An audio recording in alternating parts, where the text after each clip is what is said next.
If you watched my last video on adding a product, you'll have seen that the order I placed when I pretended to be Sue Joan had this red flag on it, which is basically that it's been blocked for fraud. So it's a good opportunity now for me to show you how the fraud system works, how you can configure it.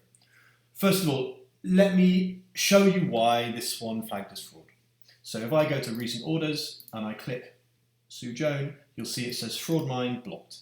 And if I click blocked, you'll see some options and also a bit of analysis here. It was blocked due to a fraud score of 85. We score orders out of a total score of 100 based on various things, and 85 is a high fraud score. If we click here, you'll see the output of why it's been given a fraud score. Now the reason is, it's a transit network provider.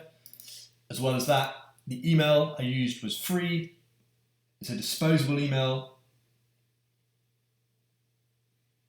And you can see all sorts of different information.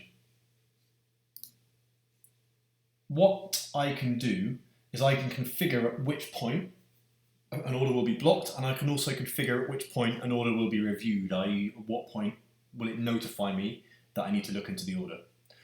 Now I've manually reviewed this, what I can do is I can say I'm going to approve it.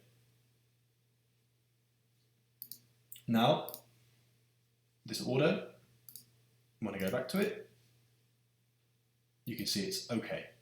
When an order is blocked, what it stops the client from doing is paying an invoice. So they'll be able to place the order, they'll be able to log into their account, but they actually can't make a payment. Now it's approved, the client will be able to make a payment. If I want to configure those fraud settings, I do it here on the settings page and manage fraud detection.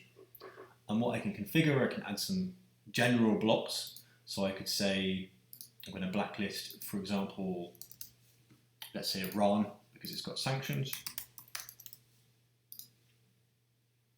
I could also whitelist or greylist or blacklist specific IP addresses. And then here I can configure at which point an order will be reviewed and at which point an order will be marked as fraud. If an invoice is set to review, I can either just have it flagged or I can ask it to open a ticket. Pretty straightforward, but it's a very good, solid way of flagging up anything that should be reviewed.